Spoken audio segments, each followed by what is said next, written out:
Doctor Vinod Meena એકવાર ફરી ઇગ્નુની સ્વયંપ્રભા online lecture સિરીઝમાં આરસી રિજનલ સેન્ટર એસજી હાઈવેથી આપ સૌનું હાર્દિક અભિવાદન કરું છું. આજના આ મહત્વપૂર્ણ લેક્ચરમાં આપણે વહેંચણીનું સીમાંત ઉત્પાદકતાનો સિદ્ધાંત સમજવાનો છે. It is cold a marginal productivity theory of distribution. બહુ જ ઇન્ટરેસ્ટિંગ અને બહુ જ મજાનો આ પ્રશ્ન છે અર્થશાસ્ત્રનો. એમાં ચોક્કસ આપે એક સમજ મેળવ્યા વગર આપ એને લખી શકશો નહીં. એટલે આજનો આ લેક્ચર આપ સતત 1 કલાક સુધી ચિંતનમય રહો અને સતત તમે એક મિનિટ, એક લાઈન, એક શબ્દ ઉપર ખાસ તમે ધ્યાન આપશો તેવી અપેક્ષા સાથે આજનો આ લેક્ચર આપણે શરૂ કરીએ છીએ. મિત્રો, આજનો આપણો ટોપિક છે સીમાંત ઉત્પાદકતાનો વહેંચણીનો સિદ્ધાંત, marginal productivity theory of distribution. આ પ્રશ્નનું સમગ્ર ફોર્મેટ પ્રસ્તાવના, ત્યારબાદ સિદ્ધાંત, સીમાંત ભૌતિક ઉત્પાદકતાનો અર્થ, સીમાંત ઉત્પાદકતાનો અર્થ, ધારણાઓ, સિદ્ધાંતની સમજૂતી, અનુસૂચિ, આકૃતિ, મર્યાદાઓ. Last but not least, that is Samiksha. It means introduction, theory, marginal physical productivity or marginal revenue productivity, then assumptions of the theory, then explanation of the theory, index, diagram, limitations and conclusion. So let's we start. સૌથી પહેલા આ સમગ્ર પ્રશ્નની પૂર્વ ભૂમિકા સમજવી ખૂબ જ જરૂરી છે. જો મિત્રો, રાષ્ટ્રીય આવક એ ઉત્પાદનના ચારે સાધનોનો સહિયારો પ્રયાસ છે. રાષ્ટ્રીય આવક જમીન, મૂડી, શ્રમ અને નિયોજક આ ચાર ઉત્પાદનના સાધનોના સહિયારા પ્રયત્નોથી સંભવ થાય છે. એટલે કે રાષ્ટ્રીય આવકના સર્જનમાં આ ચારે સાધનોનો ફાળો રહેલો હોય છે. માટે રાષ્ટ્રીય આવકની વહેંચણી પણ આ ચારે સાધનોની વચ્ચે થવી જોઈએ. રાષ્ટ્રીય આવકની વહેંચણીને સમજાવતા ઘણા બધા સિદ્ધાંતો અર્થશાસ્ત્રમાં રજૂ થયા છે. તેમાંનો એક મહત્વપૂર્ણ સિદ્ધાંત marginal productivity theory of distribution એટલે કે સીમાંત ઉત્પાદકતાની વહેંચણીનો આ સિદ્ધાંત છે. મિત્રો, આ સિદ્ધાંતમાં એવું સમજાવવામાં આવ્યું છે કે ઉત્પાદનના ચારે સાધનો જમીન, મૂડી, શ્રમ અને નિયોજક આ ચારેને તેમની માર્જિનલ પ્રોડક્ટિવિટી એટલે કે સીમાંત ઉત્પાદકતા મુજબ વળતર ચૂકવવામાં આવે અને બધા તો અંતમાં રાષ્ટ્રીય આવકની નિશેષ વહેંચણી થાય છે. નિશેષ એટલે અંતમાં શૂન્ય વધે છે. બહુ જ સાદી ભાષામાં કહું તો જે રાષ્ટ્રીય આવકમાં પોતાની સીમાંત ઉત્પાદકતા મુજબ જેટલો ફાળો આપશે એને એ પ્રમાણે રાષ્ટ્રીય આવકમાંથી વળતર મળશે અને અંતમાં રાષ્ટ્રીય આવકની વહેંચણી કરતા અંતમાં શૂન્ય વધશે.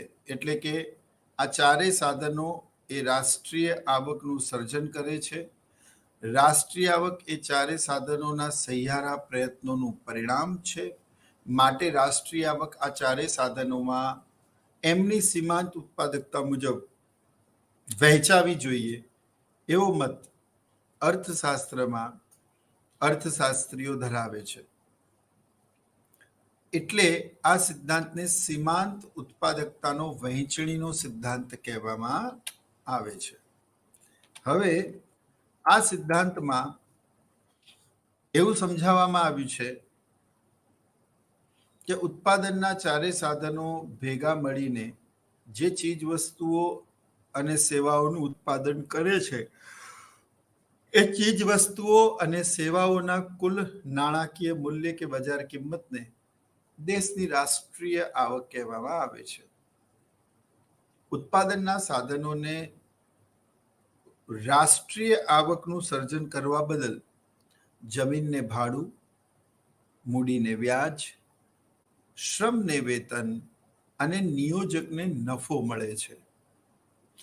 આ કઈ રીતે મળશે રાષ્ટ્રીય આવકમાંથી દરેક સાધન મેક્સિમમ ફાળો લેવા માટે પ્રયત્નશીલ રહે છે. જમીનદાર એવું કહે છે મને સૌથી વધારે ભાડું મળવું જોઈએ. શ્રમિક એવું કહે છે કે મારે સૌથી વધારે વેતન મળવું જોઈએ. The entrepreneur always trying to maximize his profit. તો કોને કેટલું વળતર મળશે એ કેવી રીતે નક્કી થશે?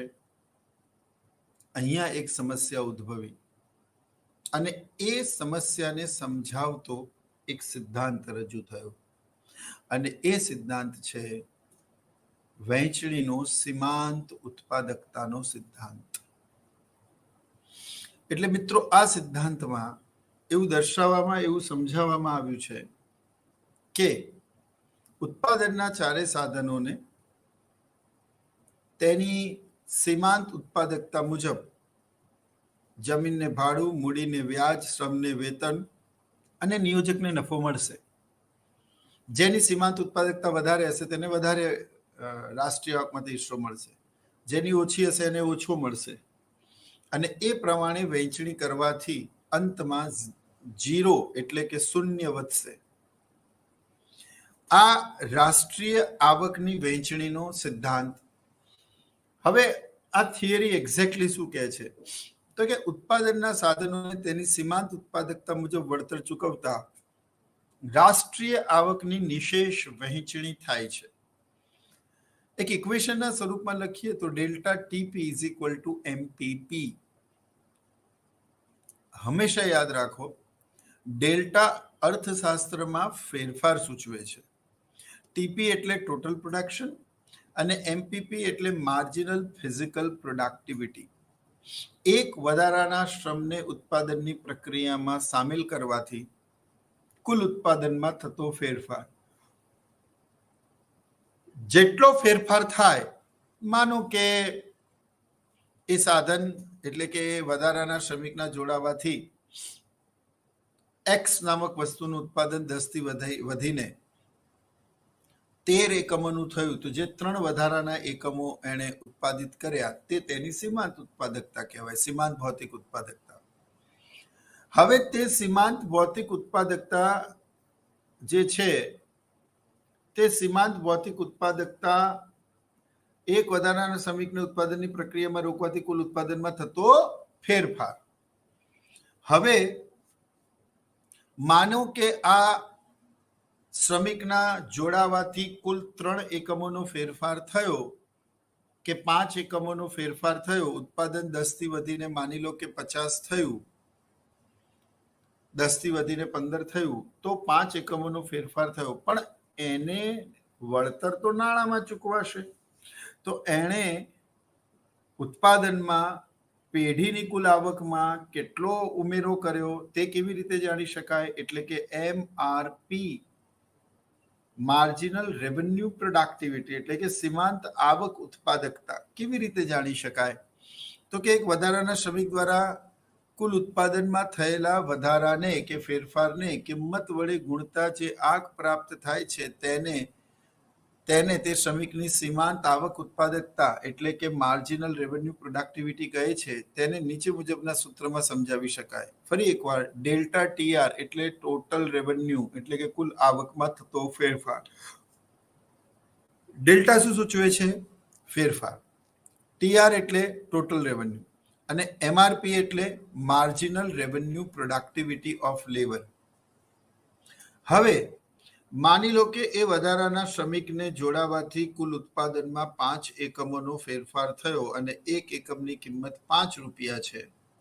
તો એમપીપી મલ્ટીપ્લાય બાય પ્રાઇસ, તો એમપીપી છે 5 રૂપિયા અને કિંમતથી તમે ગુણી દો 10 રૂપિયા, તો કુલ 50 રૂપિયાનો ફેરફાર પેઢીની કુલ આવકમાં એક વધારાના શ્રમિકને જોડવાથી થયો. તો આને શ્રમિકની સીમાંત આવક ઉત્પાદકતા માર્જિનલ રેવન્યુ પ્રોડક્ટિવિટી કહેવાય. તો અહીંયા સીમાંત ઉત્પાદકતા, સીમાંત ભૌતિક ઉત્પાદકતા કેટલી? 5 એકમની. અને સીમાંત આવક ઉત્પાદકતા કેટલી? 50 રૂપિયાની. એ શ્રમિકે પેઢીની કુલ આવકમાં કેટલાનો ફાળો આપ્યો? તો કે 50 રૂપિયાનો ફાળો આપ્યો. માટે તે શ્રમિકને 50 રૂપિયા દૈનિક વેતન મળવું જોઈએ, એમ આ સિદ્ધાંત કહે છે. એટલે સિદ્ધાંતને સમજતા પહેલા જે બેઝિક ખ્યાલો છે એ ખ્યાલો સમજવા પડે. એમાં એક સીમાંત ભૌતિક ઉત્પાદકતાનો ખ્યાલ છે, એક સીમાંત આવક ઉત્પાદકતા એટલે કે marginal physical productivity of the labour as well as the marginal revenue productivity of the labour. So marginal physical productivity of labour always be in units. એના એક વધારાના શ્રમિકના આવવાથી પેઢીના કુલ ઉત્પાદનમાં કેટલો ફેરફાર થયો. And MRP always be in rupees. એક વધારાના શ્રમિકના આવવાથી પેઢીની કુલ આવકમાં કેટલાનો ફેરફાર થયો. તો આવકમાં કેટલાનો ફેરફાર થયો એને જાણવા માટે તમારે એમઆરપી એટલે કે માર્જિનલ રેવન્યુ પ્રોડક્ટિવિટી નો ઉપયોગ કરવો પડે. અને marginal physical productivity represent the how much the production is changed due to one more labor is introduced in the production. So MPP always be in units and MRP always be in rupees. So આ બે કન્સેપ્ટને સમજ્યા પછી આપણે આગળ વધીશું. આ સિદ્ધાંતને સમજતા પહેલા એની અમુક ધારણાઓ છે, એ ધારણાઓને આપણે સમજીશું. તો પ્રસ્તાવના સમજી ગયા, સિદ્ધાંત સમજી ગયા, સીમાંત ભૌતિક ઉત્પાદકતા આપણે સમજી ગયા જે હંમેશા એકમમાં હોય, સીમાંત આવક ઉત્પાદકતા એમઆરપી સમજી ગયા જે હંમેશા રૂપિયામાં હોય, એને ઉદાહરણ દ્વારા સમજી ગયા. હવે આ સિદ્ધાંતને સમજવા માટે અમુક ધારણાઓ જે અર્થશાસ્ત્રમાં કરવામાં આવી આપણે એની ચર્ચા કરીએ. અર્થતંત્રમાં પૂર્ણ રોજગારી પ્રવર્તે છે. આપણે બધા જ જાણીએ છીએ કે પૂર્ણ રોજગારી એક કાલ્પનિક ખ્યાલ છે, એ માત્ર કાગળ પરની કસરત છે. વાસ્તવિક જગતમાં પૂર્ણ રોજગારી એ શક્ય નથી. પરંતુ પોતાના સિદ્ધાંતની સમજૂતી માટે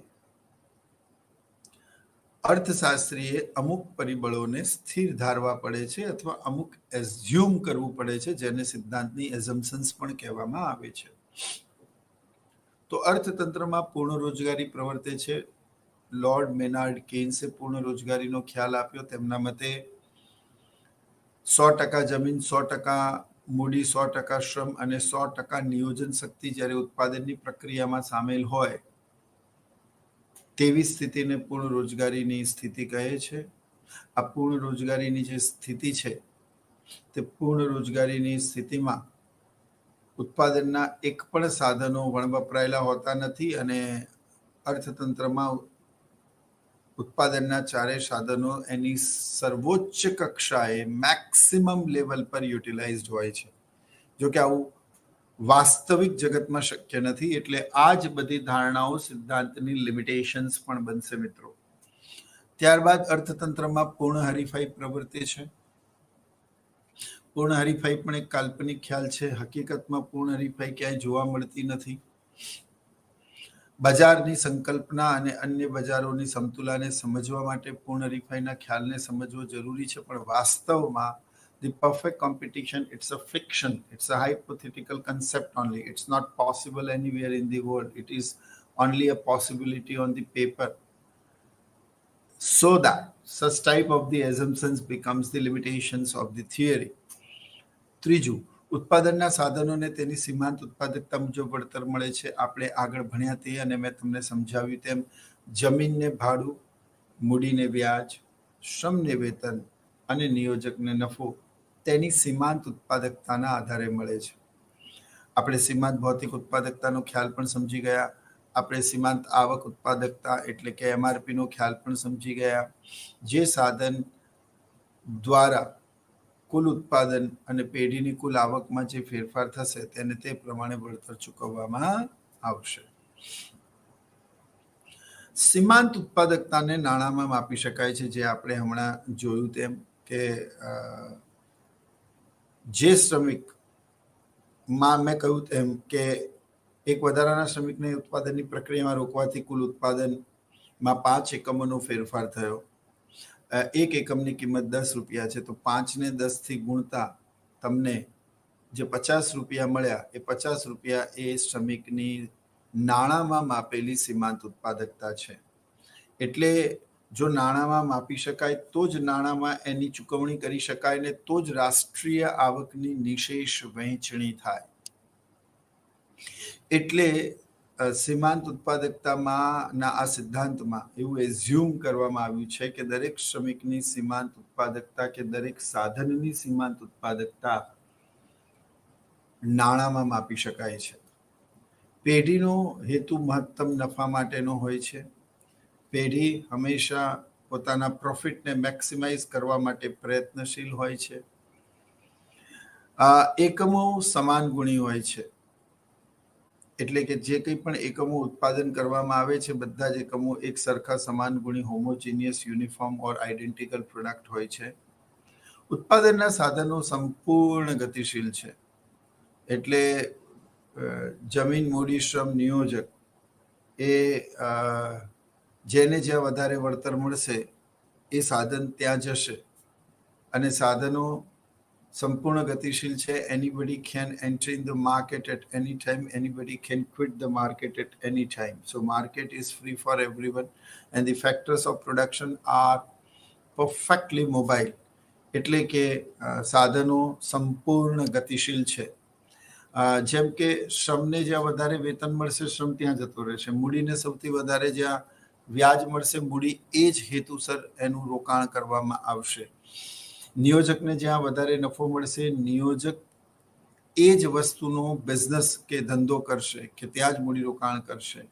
અને જમીનને જે હેતુ માટે સૌથી વધારે ભાડું મળતું હશે જમીન તે જ વસ્તુના ઉત્પાદનમાં કે તે હેતુના ઉત્પાદન માટે ઉપયોગમાં લેવાશે. આમ ઉત્પાદનના સાધનો તે સંપૂર્ણ ગતિશીલ છે. ત્યારબાદ ઉત્પાદનના સાધનો વિભાજ્ય છે, એટલે કે ઉત્પાદનની અલગ અલગ પ્રક્રિયામાં તમે શ્રમ અને મૂડીને વહેંચી શકો છો. જેમ કે પેનાસોનિક કંપની એ વોશિંગ મશીન પણ બનાવે, એ એર કન્ડિશન પણ બનાવે, એ ટીવી પણ બનાવે, એ હોમ થિયેટર પણ બનાવે. હવે એ કોઈ કંપનીએ ઇલેક્ટ્રોનિક એન્જિનિયર્સને સિલેક્ટ કર્યા અને એ ઇલેક્ટ્રોનિક એન્જિનિયર્સ એમની પાસે માની લો કે 2000 શ્રમિકો છે. તેમાંથી કેટલા શ્રમિકોને હોમ થિયેટરમાં રોકવા, કેટલા શ્રમિકોને એર કન્ડિશન બનાવવા માટે રોકવા, કેટલા શ્રમિકોને ટીવી બનાવવા માટે રોકવા અને કેટલા શ્રમિકોને વોશિંગ મશીન બનાવવા માટે રોકવા. આ રીતે શ્રમિકોને અલગ અલગ એકમોમાં વહેંચી શકાય છે. નોટ ઓનલી દેટ, જે એકમમાં સૌથી વધારે વળતર પેનાસોનિક કંપનીને મળતું હોય અથવા તો જે વસ્તુના વેચાણથી કંપનીને સૌથી વધારે નફો મળતો હોય, કંપની પોતાના બધા જ સાધનો મોટા ભાગે એટલે કે મોટા ભાગના શ્રમિકોને તે વસ્તુના ઉત્પાદનમાં રોકે છે. અહીંયા એવું નથી હોતું કે બધા જ સાધનોને, એટલે 2000 શ્રમિકો છે તો 2000 શ્રમિકોને બધા જ એકમોમાં 500 લેખે વેચી દેવા, એવું ન થાય. માનો કે એર કન્ડિશન એસી બનાવવાથી પેઢીને મળતો નફો સૌથી વધારે છે અને પેઢીના પેનાસોનિકના એસીની બજારમાં ખૂબ ડિમાન્ડ છે, તો કંપની શું કરશે? પોતાના મેક્સિમમ શ્રમિકો પેનાસોનિક એસી બનાવવામાં લગાવશે. અને જેની કિંમત ઓછી છે, જેની માંગ ઓછી છે, જેના વેચવાથી પેઢીને ઓછું વળતર મળે છે, પેઢી એના ઉત્પાદનમાં ઓછા શ્રમિકોને રાખશે. આમ ઉત્પાદનના સાધનો વિભાજ્ય છે. કયા એકમમાં કેટલું મૂડીરોકાણ કરવું, એટલે મૂડીને પણ વહેંચી શકાય છે અને શ્રમિકોને પણ વહેંચી શકાય છે. ઉત્પાદન પદ્ધતિ સ્થિર છે. શ્રમિકની સીમાંત ઉત્પાદકતા જો માપવી હોય તો તમારે એવું એઝ્યુમ કરવું પડે કે the production method is a constant. જો નવા શ્રમિકને તમે અત્યાધુનિક યંત્રો અને મોડર્ન ટેકનોલોજી આપો તો એ સ્વાભાવિક રીતે પહેલાના શ્રમિકો કરતાં વધારે ઉત્પાદન કરશે. તે સંદર્ભમાં તમે શ્રમિકની સીમાંત ઉત્પાદકતા ચોક્કસ રીતે નહીં માપી શકો. દર વખતે તેની સીમાંત ઉત્પાદકતામાં ખૂબ મોટો ફેરફાર આવશે. એટલે સિદ્ધાંતની સમજૂતી માટે આપણે એવું ધારીએ છીએ કે ઉત્પાદન પદ્ધતિ એ સ્થિર છે. એમાં જે ટેકનોલોજી અને પ્રોડક્શન મેથડ વપરાય છે, whether it's a capital intensive or labour intensive, it's remains constant. પછી ઉત્પાદનમાં સ્થિર પેદાશનો નિયમ કામ કરે છે. હવે સ્થિર પેદાશનો નિયમ એટલે શું? ઉત્પાદનમાં ખરેખર વધતી પેદાશનો નિયમ, ઘટતી પેદાશનો નિયમ, સ્થિર પેદાશનો નિયમ અને નકારાત્મક ઇવન પેદાશનો નિયમ પણ કાર્યરત કે લાગુ પડે છે, પરંતુ અર્થશાસ્ત્રીઓ તેને 3 ભાગમાં વહેંચે છે: વધતી પેદાશનો નિયમ, ઘટતી પેદાશનો નિયમ અને સ્થિર પેદાશનો નિયમ. આ બાબતને આપણે એક ઉદાહરણ દ્વારા સમજીએ મિત્રો. 10 શ્રમિકો 100x નું ઉત્પાદન કરે છે. ધ્યાનથી સમજજો. 10 શ્રમિકો 100x નું ઉત્પાદન કરે છે. હવે એક વધારાનો શ્રમિક આવે છે. આનો અર્થ એવો થયો કે એક શ્રમિક 10x બનાવે છે, 10 શ્રમિકો 100x બનાવે છે. હવે 11મો શ્રમિક આવે અને પેઢીનું કુલ ઉત્પાદન 110 થી વધીને 112 એકમનું થાય. 100 થી વધીને 112 એકમનું થાય. તો અહીંયા તમે જુઓ કે એક વધારાના શ્રમિકના આવવાથી 10 નહીં પણ 12 એકમોનો વધારો થયો. પછી 12મો શ્રમિક આવે તો કુલ ઉત્પાદન 12 દુ 24 થવું જોઈએ, એની જગ્યાએ 126 થાય. એટલે કે 12મા શ્રમિકની સીમાંત ભૌતિક ઉત્પાદકતા 12 નહીં પણ 14 એકમોની છે. હવે 126માં 14 તમે ઉમેરો તો 140 થાય, પણ 13મા શ્રમિકના આવવાથી કુલ ઉત્પાદન 140 ની જગ્યાએ 142 એકમોનું થાય. તો 13મા શ્રમિકની સીમાંત ભૌતિક ઉત્પાદકતા 14 ની પણ 16 એકમોની છે. અહીંયા તમે જુઓ કે દરેક વધારાના શ્રમિકને ઉત્પાદનની પ્રક્રિયામાં રોકવાથી ઉત્પાદન વધતા દરે વધે છે. It is called increasing returns to scale, એટલે કે વધતી પેદાશનો નિયમ. હવે આપણે ઘટતી પેદાશનો નિયમ સમજીએ. 10 શ્રમિકો 100x બનાવતા હતા, એટલે એક શ્રમિકની સીમાંત ભૌતિક ઉત્પાદકતા 10x બનાવવાની છે. તો 11મો શ્રમિક ઉત્પાદનની પ્રક્રિયામાં રોકાય તો કુલ ઉત્પાદન 100 થી વધીને 110 થવું જોઈએ, પણ એની જગ્યાએ 108x થાય. તો 11મા શ્રમિકની સીમાંત ભૌતિક ઉત્પાદકતા તે 8x ની છે. હવે 12મો શ્રમિક આવે તો 8 દુ 16 તો 116 થવા જોઈએ, પણ 12મા શ્રમિકના આવવાથી કુલ ઉત્પાદન 114x નું થાય. તો અહીંયા 6x વધ્યા. હવે 114માં 6 મેળવો તો 120 થાય, પણ એની જગ્યાએ 13મો શ્રમિક આવવાથી કુલ ઉત્પાદન 118x નું થયું. તો અહીંયા 4x વધ્યા.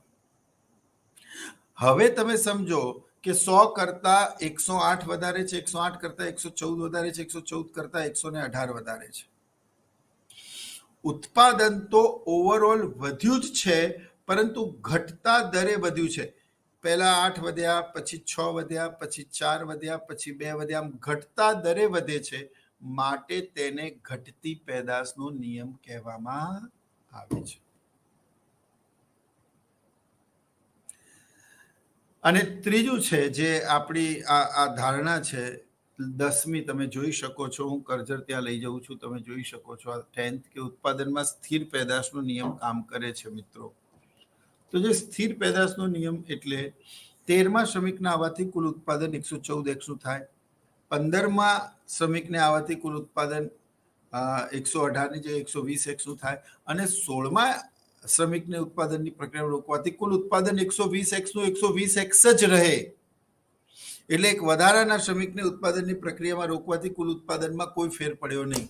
આને સ્થિર પેદાશનો નિયમ કહેવામાં આવે છે. હવે અર્થશાસ્ત્ર એવું કહે છે કે ઉત્પાદનમાં સ્થિર પેદાશનો નિયમ કામ કરે છે. હવે આ જ સિદ્ધાંતની ધારણાઓ તે તેની મર્યાદા બનશે. હકીકતમાં ઉત્પાદનમાં સ્થિર પેદાશનો નિયમ કામ નથી કરતો.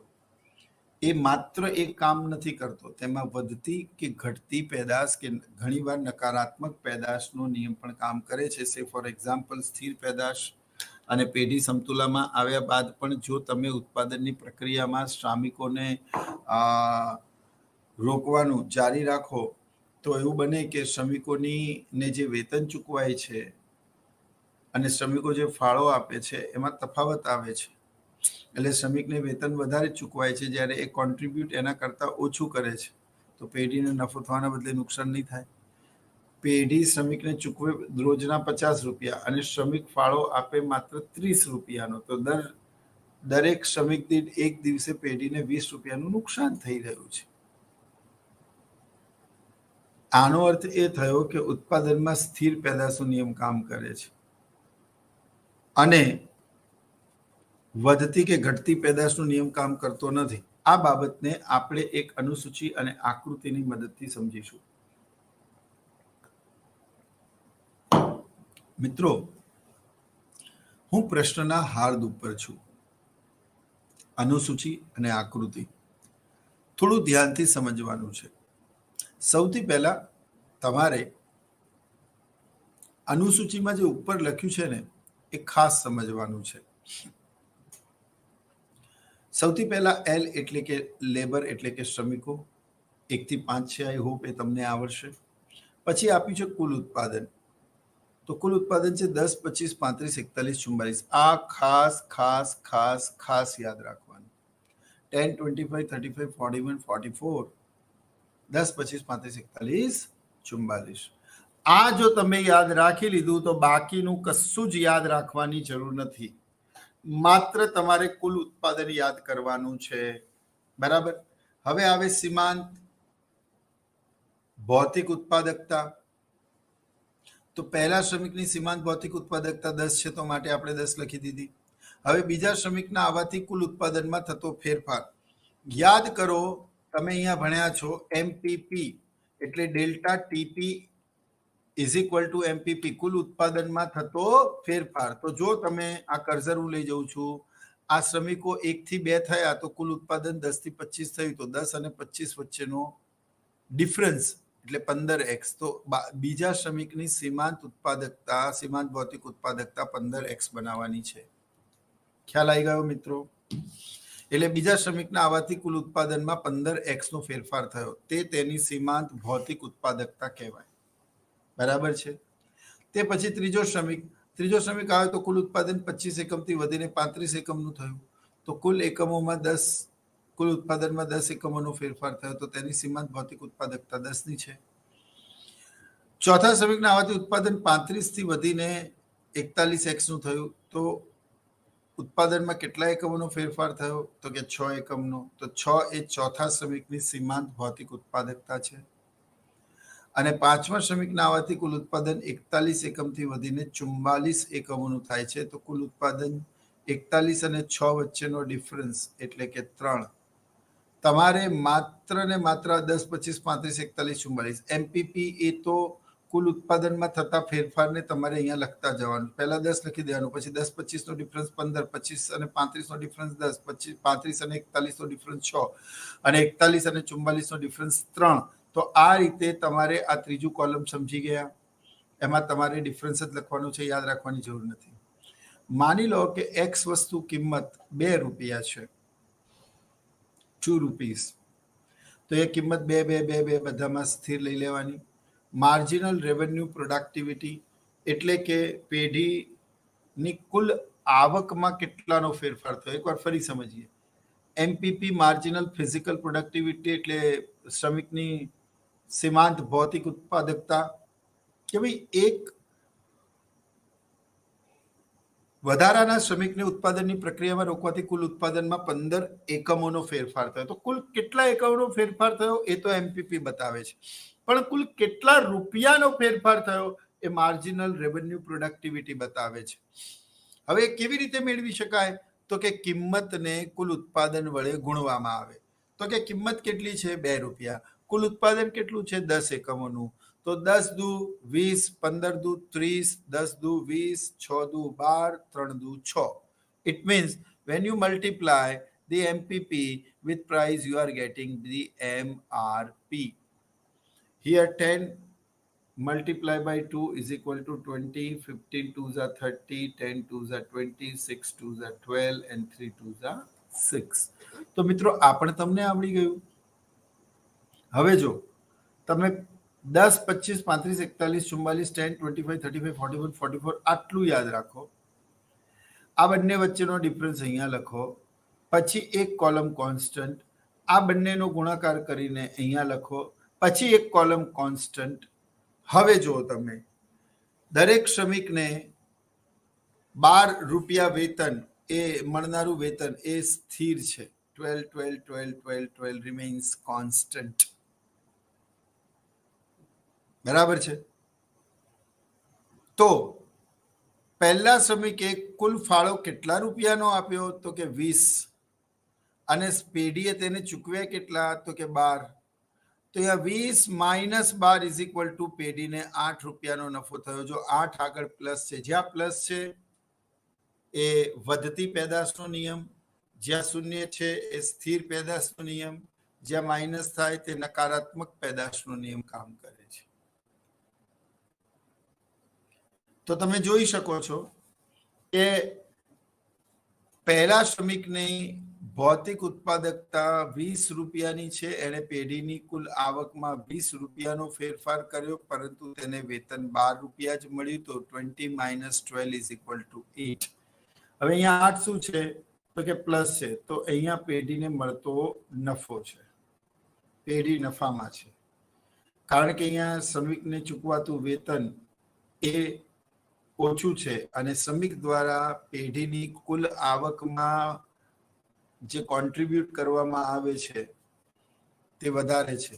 સો he is contributing 20 rupees, but on the other hand he is getting only 12 rupees as a salary. So 20 minus 12 is equal to 8 rupees is the PL. last column છે profit loss column.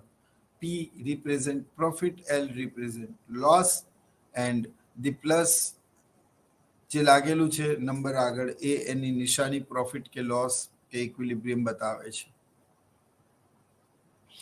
બીજા શ્રમિકના આવવાથી કુલ ઉત્પાદનમાં 15 એકમોનો ફેરફાર થયો. કિંમત એની 2 રૂપિયા છે. તો 15 દુ 30.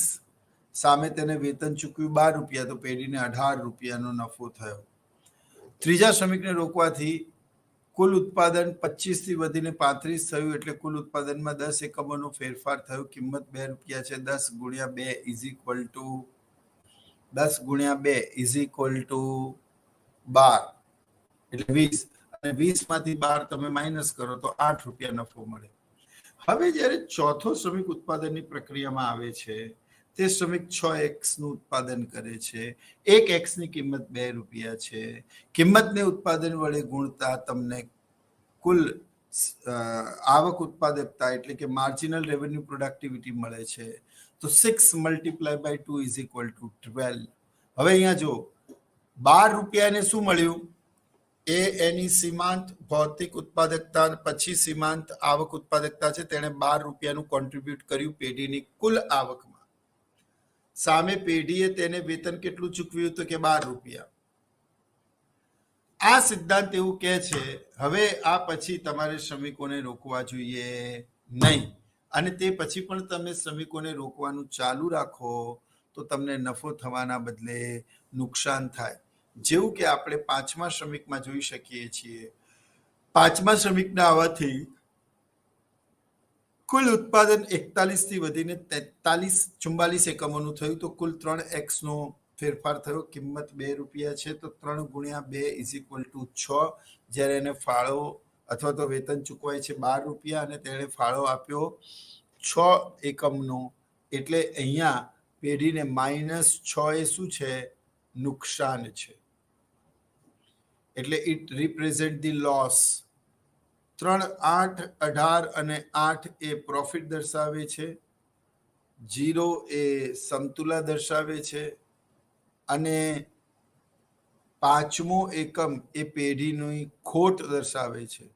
એટલે 5મા શ્રમિક, ચોથા શ્રમિક પછી જો તમે ઉત્પાદનની પ્રક્રિયામાં શ્રમિકોને જોડવાનું ચાલુ રાખો તો તમને નફો થવાના બદલે નુકસાન થાય, કારણ કે શ્રમિકને ચૂકવાતું વેતન વધારે હોય અને શ્રમિક જે ફાળો આપતો હોય પેઢીની કુલ આવકમાં તે ઓછો હોય.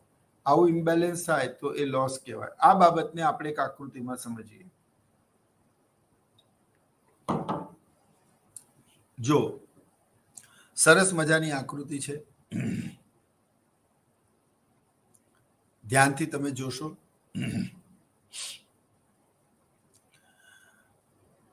શ્રમિકો આડીધરી પર આપેલા છે. સીમાંત ભૌતિક ઉત્પાદકતા અને સીમાંત ઉત્પાદકતા, આવક ઉત્પાદકતા અને વેતન દર તે ઊભી ધરી પર આપેલા છે. ધ્યાનથી તમે જુઓ. પેઢીની જે કુલ આવક છે એ કુલ આવક એ દર્શાવવામાં આવેલી છે. 20, 30, 20, 12 અને 6. હવે એ બિંદુ એવું દર્શાવે છે કે પેઢીની કુલ આવક એ 12 રૂપિયા છે, 20 રૂપિયા છે. OX ને સમાંતર રેખા તે વેતન દર રેખા છે, જેવું દર્શાવે છે કે દરેક શ્રમિકને જે વેતન છે એ 12 રૂપિયા સમાન મળે છે. હવે એ એકમે, મારું કર્સર જ્યાં જાય છે ત્યાંથી ધ્યાનથી જુઓ, એ એકમને ની કુલ સીમાંત આવક ઉત્પાદકતા MRP એ કેટલી છે તો કે 20 એકમની. આ ઇન્ડેક્સમાં પણ તમે જોઈ શકો છો. જ્યારે વેતન કેટલું મળ્યું તો 12 રૂપિયા, તો એક પહેલો શ્રમિક એ પેઢીને 8 રૂપિયો નફો કરાવે છે, કારણ કે અહીંયા શ્રમિકનું દ્વારા જે કોન્ટ્રીબ્યુશન થાય છે એ 20 રૂપિયા છે, એને જે વળતર મળે છે એ 12 રૂપિયા છે. એટલે MRP એ શું છે, પ્રાઇસ કરતાં વધારે છે, એટલે પેઢીને એને ચૂકવાતા વેતન કરતાં વધારે છે, પેઢીને નફો મળે છે. બીજા શ્રમિકના આવવાથી કુલ ઉત્પાદન 10 થી 25 થયું. એની સીમાંત ભૌતિક ઉત્પાદકતા 15x બનાવવાની છે, તેને 2 થી ગુણતા 30 રૂપિયા મળે, સામે વેતન 12 રૂપિયા જ મળે છે. તો અહીંયા બીજો શ્રમિક એ ઉત્પાદનની પ્રક્રિયામાં 18x નો ઉમેરો કરે છે, એટલે એની સીમાંત ભૌતિક ઉત્પાદકતા બીજા કરતા વધારે છે. ત્રીજો શ્રમિક આવે છે, ઉત્પાદન 25 થી વધીને 35 થાય છે, તો એ બિંદુ સી બિંદુ દર્શાવે છે. સી બિંદુમાં પણ તમે જોઈ શકો છો કે 20 છે, એને કુલ ફાળો, પરંતુ તેને વેતન તો 12 જ ચૂકવાય છે. અગેન પેઢી 8 રૂપિયા નફામાં છે. હવે ચોથું અને બહુ મહત્વનો મુદ્દો આવે છે ડી. હવે ચોથામાં વેતન પણ 12 રૂપિયા છે અને તેના દ્વારા અપાતો ફાળો પણ 12 રૂપિયા છે. સો 12 0, એટલે કે equilibrium. The firm is in equilibrium. The firm is in ideal situation, જ્યાં પેઢીને મળતો નફો મહત્તમ હોય કે પેઢીને થતી ખોટ ન્યૂનતમ હોય. અને આ બિંદુથી જો પેઢી ખસે, ઉપર જાય કે નીચે જાય, તો તેને નફો થવાના બદલે નુકસાન થાય. અહીંયા ચોથા શ્રમિકે પેઢી સમતુલામાં આવી ગઈ. હવે વધારાના શ્રમિકને રોકવાની જરૂર નથી. માની લો કે તમે 5મા શ્રમિકને રોકો છો, તો તમારું કુલ ઉત્પાદન 41 થી 44 થાય છે. માર્જિનલ ફિઝિકલ પ્રોડક્ટિવિટી તમારી 3x બનાવવાની છે. તેને 2 રૂપિયા કિંમત વડે ગુણતા તમને 6 રૂપિયા પ્રાપ્ત થાય છે. એટલે 6 રૂપિયાનો ફાળો તમે આપો છો, જ્યારે તમને વેતન 12 રૂપિયા ચૂકવાય છે. એટલે શ્રમિક તરીકે અહીંયા અને અર્થશાસ્ત્ર તરીકે તમે એ પેઢીની ખોટ દર્શાવે છે. એટલે જો 6 ની આગળ માઇનસ કરેલું છે. હવે ખોટ દર્શાવે છે, એનો અર્થ એવો થયો કે હવે પેઢીએ ચોથા પછીના શ્રમિકોને લેવા જોઈએ નહીં, નહીતર તો પેઢીને નફો થવાના બદલે નુકસાન થાય છે. ઇન શોર્ટ, વેતન દર રેખાની ઉપર ABC, વેતન દર રેખાની ઉપર આવેલા બિંદુઓ પેઢીનો નફો દર્શાવે છે. વેતન દર પર, હવે ઉપરમાં અને પર ઇંગ્લિશમાં પણ ઓન અને ઓવર બંને અલગ અલગ કન્સેપ્ટ છે. સે for example, when I am talking about this glass of water, આને હું ટેબલ ઉપર મૂકું તો the glass is on the table, but if the aeroplane is passes over my head, તો એના માટે ઓવર શબ્દ વપરાય છે. જ્યાં તમારી ઉપર હોય પણ બે સંજ્ઞાનો સ્પર્શ ના હોય, તો એના માટે ઇંગ્લિશ ગ્રામરમાં વર્ડ ઓવર વપરાય છે. તો તમે અહીંયા આકૃતિમાં જોઈ શકો છો કે A, B અને C એ વેતન દર રેખાની ઉપર છે. એટલે જે over, those the point above or over the wage line, they shows the profit. A shows the profit of 8, B shows the profit of 18, C shows the profit of 8 rupees for the firm. And those the point exactly on the wage curve. Say for example, point D. Here the wages as well as the contribution by that person, 12 rupees, becomes equal. and so that it's an equilibrium point, we can say. But after that D point, you just see the marginal productivity of labor. So the curve MP is downward sloping, and it's declining below the point D. So E point એવું સૂચવે છે કે પાંચમા શ્રમિકના આવવાથી કુલ ઉત્પાદન 41 થી 44 તો થયું, પરંતુ તેને કિંમત વડે ગુણતા પાંચમા શ્રમિકે ફાળો આપ્યો 6 રૂપિયાનો, પણ તેને આપણે પેઢી તરીકે વળતર ચૂકવ્યું 12 રૂપિયાનું. તો અહીંયા 6 રૂપિયા એ શું છે? પેઢીનો લોસ છે. તો તમે જોઈ શકો છો આ કર્સરની મદદથી આ 6 રૂપિયા એ પેઢીનું નુકસાન દર્શાવે છે. તો મિત્રો, આ તમારી ઇન્ડેક્સ અને ડાયાગ્રામ થઈ, બહુ જ મહત્વનું. અનુસૂચિ અને આકૃતિ બહુ જ મહત્વનું છે. It's very very important. તમારે આ રેખા યાદ રાખવાની છે. તમને પરીક્ષામાં પૂછી શકાય વેતન દર રેખા કઈ દરીને સમાંતર હોય છે? તો માર્જિનલ પ્રોડક્ટિવિટી થિયરી ઓફ ડિસ્ટ્રીબ્યુશનમાં વેતન દર રેખા આડી ધરીને સમાંતર જોવા મળે છે. બરાબર. એટલે એબીસી એ નફો બતાવે છે, ડી એ સમતુલા બતાવે છે, અને ઈ એ પેઢીની ખોટ બતાવે છે. હવે આ સિદ્ધાંતના અંતિમ તબક્કામાં આપણે છીએ, દેટ ઇઝ લિમિટેશન્સ.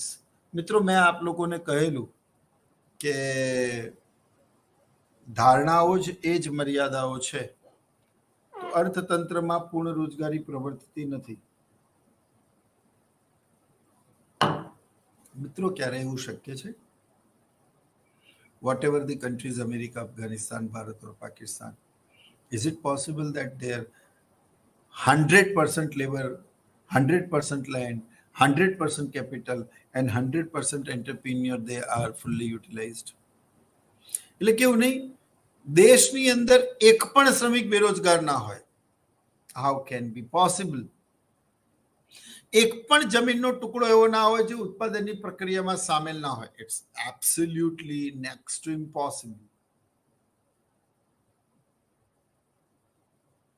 તમે સરકારની રેલવેની જમીન જો, તમે રોડ પરની આજુબાજુની જમીન જો, તમે ગામડામાં ગોચરની જમીન જો, જ્યાં ઠલવાતો હોય કચરો, એ જગ્યાની આસપાસની જગ્યા, ઇટ મીન્સ જમીન કેટલા એકરો હજી પણ એમને એમ વણ ખેડાયેલી, વણ વપરાયેલી છે.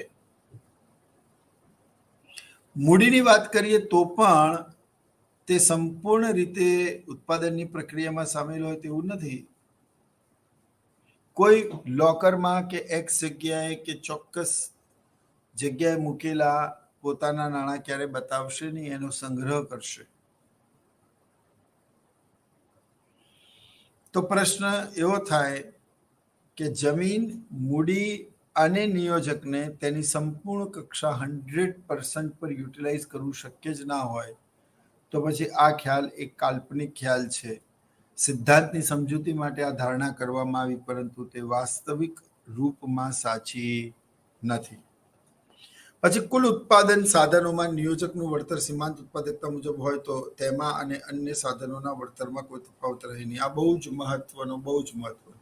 સીમાંત ઉત્પાદકતાની વહેંચણીના સિદ્ધાંતમાં તમે બધાને જ મળતું વળતર એ એની સીમાંત ઉત્પાદકતા મુજબ છે એવું તમે કહ્યું, પરંતુ જે મેઇન વ્યક્તિ હોય, જે નિયોજક હોય, જે ઓનર હોય, જેણે આખી પેઢી ઊભી કરી હોય, તેને પણ તેની સીમાંત ઉત્પાદકતા મુજબ વળતર આપશો તો શ્રમિકમાં અને નિયોજકમાં તો કોઈ તફાવત જ નહીં રહે ને. તમે સમજો કે શ્રમિકોને પણ જે વેતન મળતું હોય અને માલિકને પણ એટલું જ વેતન મળતું હોય તો પછી કોઈ માલિક બનશે જ નહીં ને. કોઈ શું કરવા આટલું રિસ્ક લેશે? કોઈ શું કરવા આટલું મિકેનિકલ હેક્ટેક પ્રોસેસથી જશે? તમે એટલું વિચારો. વાસ્તવમાં એવું છે, ઉત્પાદનના 3 સાધનો જમીન, મૂડી અને શ્રમ, તેને વળતર ચૂકવ્યા પછી સરકાર જે ટેક્સ કાપીને નફા ઉપર જે રકમ બચે છે એ નિયોજકને લઈ જવા માટે કહે છે. આ રકમ અન્ય સાધનો કરતા વિશેષ હોય છે. માલિક વધારે કમાય છે, એમાં કામ કરનારા શ્રમિકો ને મળતું વેતન, જમીનને મળતું ભાડું અને મૂડીને મળતું વ્યાજ એ ઓછું હોય છે.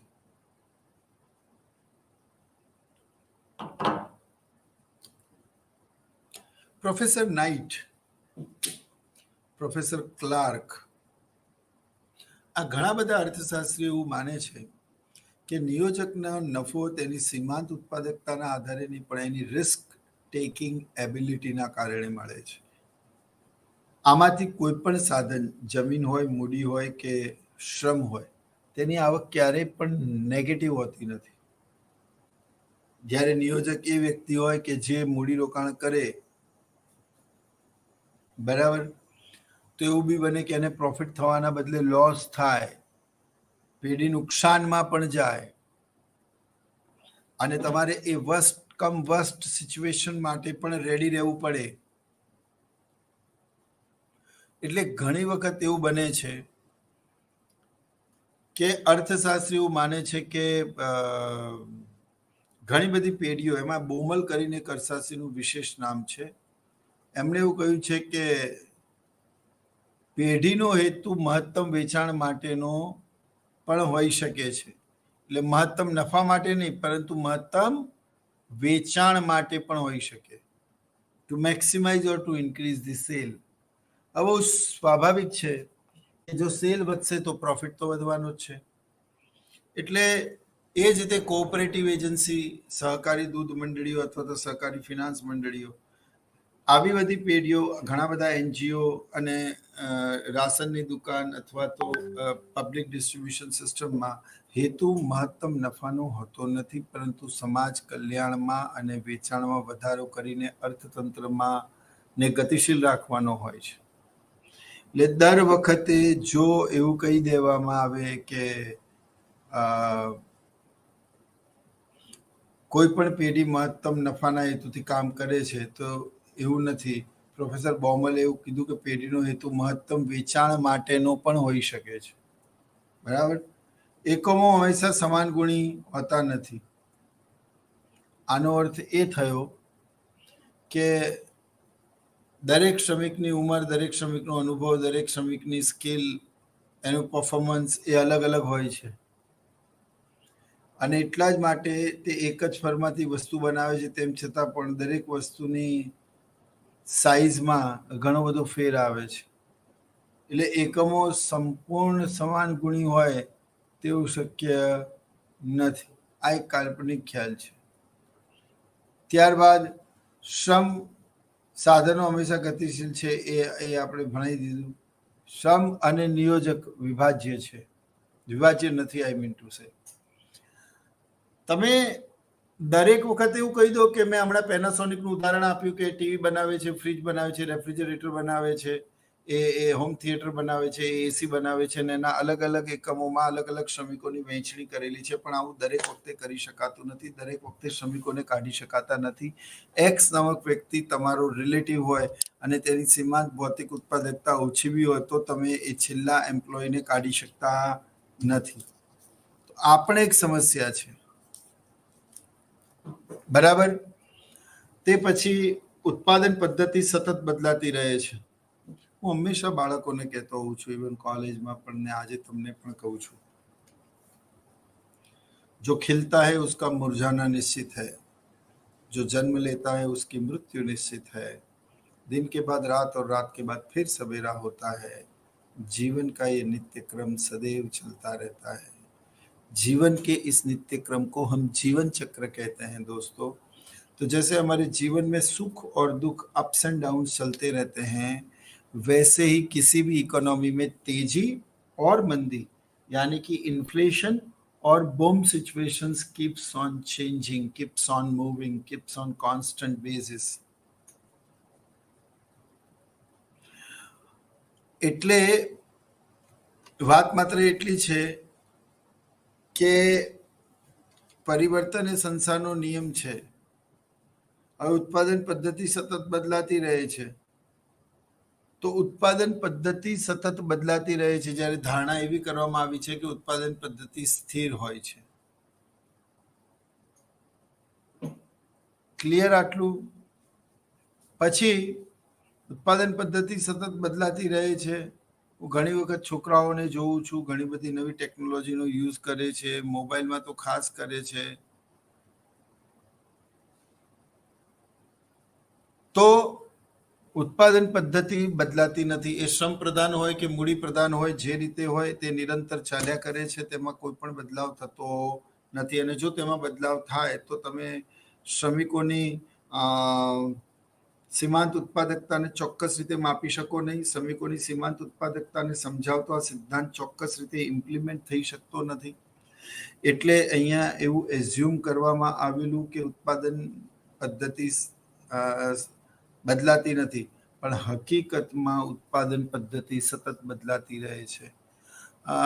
વર્ષો પહેલા અમદાવાદને ભારતનું માન્ચેસ્ટર કહેવાતું હતું, અને અમદાવાદમાં સ્પિનિંગ વીવિંગ દ્વારા હાથ વણાટ દ્વારા કાપડ તૈયાર કરવામાં આવતું, અને જે વિદેશોમાં વિશ્વમાં તેની ડિમાન્ડ હતી. પરંતુ જર્મનીમાં 80ના ડેકેડના બહુ ઇનિશિયલ સ્ટેજ પર કમ્પ્યુટર યુગની શરૂઆત થઈ ગઈ. હવે ભારત સામે સમસ્યા એ ઉદ્ભવી અથવા એ આવીને ઊભી રહી કે આ નવી ઉત્પાદન પદ્ધતિને આપણા નગરસેઠ મિલના માલિકો ઇમ્પ્લિમેન્ટ કરે. હવે એ પદ્ધતિમાં કમ્પ્યુટર લાવવાની વાત હતી, તો એ લાવી તો દે, પણ એને ચલાવનારો વર્ગ હતો નહીં. એટલા બધા શ્રમિકો યુરોપ જેવા દેશોના ઉચ્ચ મૂલ્ય નાણાં મૂલ્ય ધરાવતા દેશોવાળા ન્યૂનતમ કે ઓછું મૂલ્ય ધરાવતા દેશોમાં આવે નહીં. ભારતના કોઈ પણ વિદ્યાર્થીને પૂછો કે બેટા તારે કયા દેશમાં ફર્ધર એજ્યુકેશન હાયર સ્ટડી માટે અથવા તો કમાવા કે સેટલ થવા માટે જવું છે, તો ક્યારે બાંગ્લાદેશ નહીં કહે, ક્યારે શ્રીલંકા નહીં કહે, ક્યારે બર્મા નહીં કહે, ક્યારે એવો દેશ નહીં કહે કે જેના ચલણનું મૂલ્ય ભારતના ચલણના મૂલ્ય કરતાં ઓછું છે. They are always trying to prefer Australia, New Zealand, Canada, Europe or America જેવા દેશો એ લોકો પસંદ કરે છે. અને એ એટલા માટે પસંદ કરે છે કારણ કે ત્યાંના ડોલરનું મૂલ્ય ભારતના રૂપિયામાં ખૂબ વધારે છે, તો થોડું ઘણું પણ એ કમાઈને લાવશે. જેમ કે વિદેશોમાં આવરલી એટલે કે કલાકો દીઠ વેતન નક્કી કરતા હોય છે, એટલે કે એક કલાકના $20. વ્યક્તિ જનરલી 8 કલાક તો કામ કરે કે નહીં, તો એને વિચાર કરો કે $1 બરાબર 77 રૂપિયા, $12 મળે તો 12 મલ્ટીપ્લાય બાય 77, જે મળે 1200-1300 રૂપિયા મલ્ટીપ્લાય બાય 8 hours, તો આ એક દિવસનું વેતન એને હજારો રૂપિયા મળી, જે ભારતમાં આખા મહિનાનું વેતન મળે છે. અને કોઈ વ્યક્તિ એટલા રૂપિયામાં પોતાનું ઘર ચલાવે છે. સમજણ પડી? એટલે આ મર્યાદા પણ ખાસ સમજવાની રહી કે ઉત્પાદન પદ્ધતિ એ સતત છે, એ બદલાતી નથી. બરાબર? એટલે એ બદલાતી રહે છે તે ધારણા શું છે? ખોટી છે. કહ્યું તેમ પરિવર્તન એ સંસારનો નિયમ છે. હવે આપણા નગરસેઠ એક કમ્પ્યુટરને આપણા દેશમાં લાવી શક્યા નહીં, અને બીજી બાજુ લાવી પણ દે તો ભારતમાં તે સમયમાં ટીવી પણ બહુ મુશ્કેલથી ઘરોમાં હતું. તો તેવામાં કમ્પ્યુટર એક્સપર્ટ ક્યાંથી લાવવા એ સૌથી મોટી સમસ્યા થઈ. ભારતની મિલોને મળનારા ઓર્ડરો ધીરે ધીરે બંધ થવા લાગ્યા. બીજી બાજુ યુરોપની મિલોમાં થતું તૈયાર કપડું એ વધારે ડાયનામિક પ્રિન્ટમાં, વધારે એટ્રેક્ટિવ ડિઝાઇન્સ એમાં કમ્પ્યુટરાઇઝ આવવા લાગી, અને એનું કોસ્ટિંગ પણ ઘટી ગયું. 10 માણસોનું કામ એક કમ્પ્યુટર કરશે તો 10 લોકોનો પગાર, તો 9 લોકોનો પગાર તો બચશે જ ને. એટલે યુરોપ અને અમેરિકા અને બીજા દેશોમાં આવા કપડાનું ઉત્પાદન અને તેનું ચલણ વધતું ગયું, અને તેવામાં ભારત એ જૂની પુરાણી ઉત્પાદન પદ્ધતિને જ વળગી રહ્યો, અને અંતમાં મોટા ભાગની મિલો બંધ કરવી પડી. સિવાય કે એક અરવિંદ મિલ અને બીજી એકાદ બે મિલને છોડી દેતા મોટા ભાગની મિલો હવે શું થઈ ગઈ છે? બંધ થઈ ગઈ છે. એટલે ઉત્પાદન પદ્ધતિ હંમેશા બદલાતી હોય છે. તમે મોબાઈલ અને એના ફીચર્સ જોતા હશો તો કંપનીનું 11 સિરીઝ કરતાં 12 અને 12 કરતાં 13 પ્રો કે આ તે એની અંદર લેટેસ્ટ ફીચર્સ નવા આવે છે. મોબાઈલ થોડો ઓર કોમ્પેક્ટ થઈ જાય છે, એની સ્પીડ વધી જાય છે, એમાં રેમ વધારે આવે છે, એમાં સ્પેસ વધારે આવે છે, એમાં જીબીમાં ડેટા વધારે આવે છે. તો તમે જુઓ કે સતત ટેકનોલોજી બદલાતી જાય છે, સતત ટેકનોલોજી ઇમ્પ્રૂવ થતી જાય છે. એટલે ઉત્પાદન પદ્ધતિ સતત બદલાતી રહે છે મિત્રો. તો અહીંયા એવી ધારણા કરવી, આગળ જો તમે જોઈ શકો છો કે ઉત્પાદન પદ્ધતિ સ્થિર છે, આનું એક્ઝેક્ટ રિવર્સ તમે લખશો તો મર્યાદા મળશે. જેમ કે પહેલી ધારણા છે અર્થતંત્રમાં પૂર્ણ રોજગારી પ્રવર્તે છે, તો મર્યાદા છે અર્થતંત્રમાં પૂર્ણ રોજગારી પ્રવર્તતી નથી. એ જ રીતે જો બીજી ધારણા છે અર્થતંત્રમાં પૂર્ણ હરીફાઈ પ્રવર્તે છે, અહીંયા છે અર્થતંત્રમાં પૂર્ણ હરીફાઈ પ્રવર્તતી નથી. ત્રીજું છે ઉત્પાદનના સાધનો તેની સીમાંત ઉત્પાદકતા મુજબ વળતર મળે છે.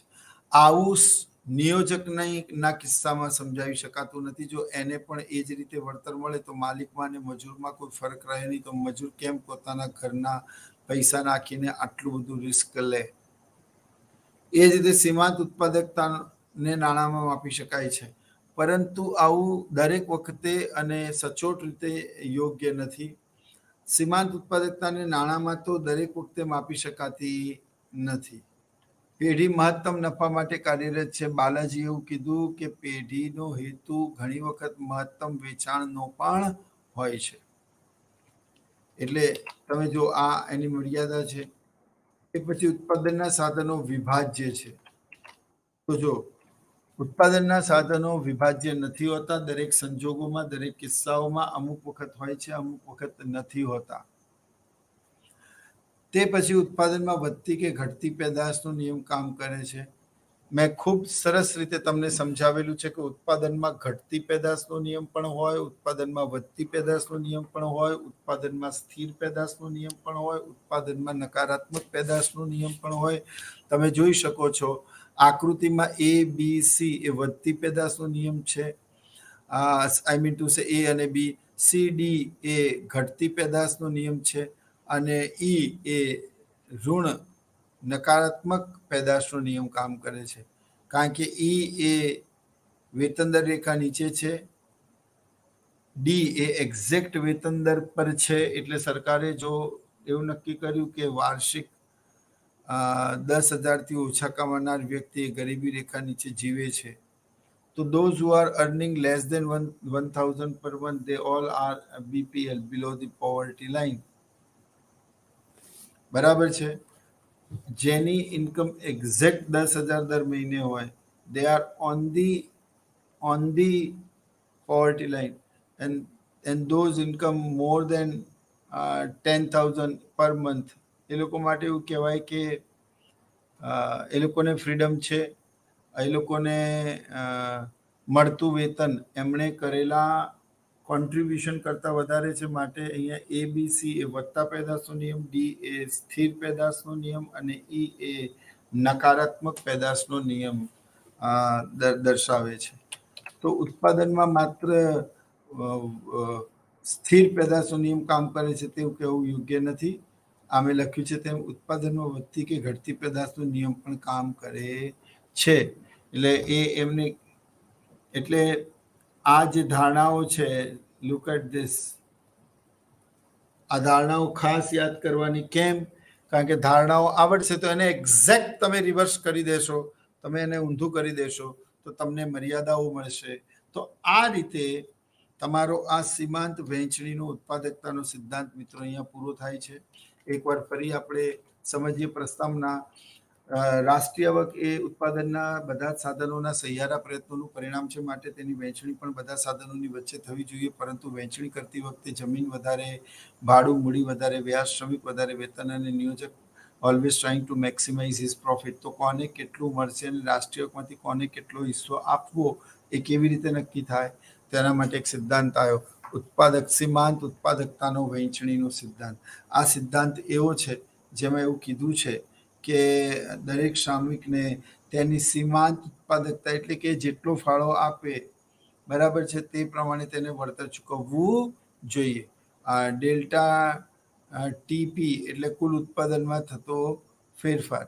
એમઆરપી એ જેટલાનું એને માનો કે ફાળો આપ્યો, 5x બનાવ્યા એણે, એક એક્સની કિંમત 10 રૂપિયા છે, તો 5 ને 10 થી ગુણા કરો તો તમને 50 રૂપિયા મળે, એ એમઆરપી છે. આપણે એને એક ઉદાહરણ દ્વારા સમજાવ્યું. આ ધારણાઓ આપણે ભણી ગયા, એ ધારણાઓનું એકદમ રિવર્સ કરશો તો મર્યાદાઓ મળશે. સરસ મજાની અનુસૂચિ જેમાં તમારે માત્ર એક જ વસ્તુ યાદ રાખવાની છે, 10, 25, 35, 41 અને 44. જો પહેલું 1, 2, 3, 4, 5 યાદ રહે, આ બીજું તમે 10, 25, 35, 41, 44 યાદ રાખ્યું, પછી પહેલું 10 લખી જ દેવાનું, પછી 10 અને 25 વચ્ચેનો તફાવત એ 15 થાય, 25 અને 35 વચ્ચેનો તફાવત 10 થાય, એ લખો. બરાબર.